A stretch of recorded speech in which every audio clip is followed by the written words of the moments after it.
ചൂരമീൻ വാങ്ങിക്കൊണ്ട് വന്നപ്പോൾ അതിലൊരു വലിയ തലയുണ്ടായിരുന്നു. അപ്പോൾ കുറച്ച് കഷ്ണവും തലയുമായിട്ട് തലക്കറി വെക്കാമെന്ന് വിചാരിച്ച് കഴിഞ്ഞ ദിവസം എൻ്റെ ഒരു ഫ്രണ്ട് പറഞ്ഞു തന്നതാണ് ഈ ഒരു രീതിക്ക്. അപ്പോൾ നല്ല കൊഴുപ്പ് കിട്ടും, ചേച്ചി ഇങ്ങനെ വെച്ച് നോക്കാമെന്ന് പറഞ്ഞു കേട്ടോ.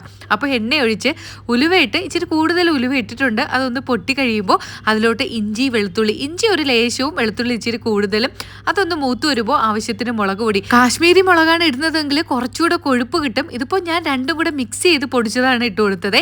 പിന്നെ മല്ലിപ്പൊടി കുറച്ച് മഞ്ഞപ്പൊടിയും കൂടി ഇട്ടിട്ട് നന്നായിട്ടൊന്ന് വറുത്തെടുത്തതിന് ശേഷം ഇതിന് തണുത്തതിന് ശേഷം മിക്സിയിലൊന്ന് എല്ലാം കൂടെ അങ്ങ് അരച്ചെടുക്കണേ. അപ്പോഴാണ് അതിനൊരു കൊഴുപ്പ് കിട്ടുന്നത് കേട്ടോ.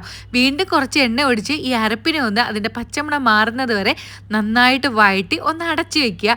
അപ്പോൾ പച്ചമണമൊക്കെ നന്നായിട്ട് മാറിക്കഴിയുമ്പോൾ കുടംപുളി വെള്ളത്തിലിട്ടതും കൂടെ ഒന്ന് ഒഴിച്ചു കൊടുത്ത് കുറച്ച് വെള്ളം ഒഴിച്ചാൽ മതി. എന്നിട്ട് ആവശ്യത്തിന് ഉപ്പ് ഇട്ടിട്ട് കുറച്ച് കറിവേപ്പില ഇട്ട് ഒന്ന് അടച്ചു വെക്കും. അപ്പോൾ അതൊന്ന് നന്നായിട്ട് തിളച്ചു വരുമ്പോൾ നമുക്ക് മീൻ വേകാൻ ആവശ്യത്തിനുള്ള വെള്ളവും കൂടി ഒഴിച്ചു വെച്ചിട്ട് അത് തിളയ്ക്കുന്നത് വരെ ഒന്ന് വെയിറ്റ് ചെയ്യുക. അതൊന്ന് തിളച്ചു വരുമ്പോൾ മീൻ കഷ്ണം ഇട്ട് കൊടുക്കാം. ഇതൊരു വലിയ തലയായിരുന്നു.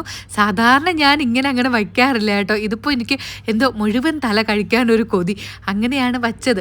അപ്പോൾ അതും കഷ്ണങ്ങളും ഇട്ട് ഒന്ന് അടച്ചു വെച്ച് നന്നായിട്ട് തിളച്ച് ഒന്ന് കുറുവി വറ്റി വരുമ്പോൾ നല്ല അടിപൊളി തലക്കറി സെറ്റാവും. കുറച്ചുകൂടെ കഴിയുമ്പോൾ ആ എണ്ണയൊക്കെ ഇങ്ങനെ തെളിഞ്ഞ് നിൽക്കും കേട്ടോ. സത്യം പറഞ്ഞാൽ ഈ തലക്കറിയും കപ്പ വേവിച്ചതും കൂടെ കൂട്ടിയിട്ട് ഞങ്ങൾ രാത്രി എല്ലാവരും കൂടെ ഒരു തട്ട് തട്ടി. ഇതിപ്പോൾ ബാക്കി കപ്പ ഇരുന്നത് കൊണ്ട് ഞാൻ ഇതിൻ്റെ കൂടെ കഴിക്കാൻ വേണ്ടിയിട്ട് ഇളക്കിയേ.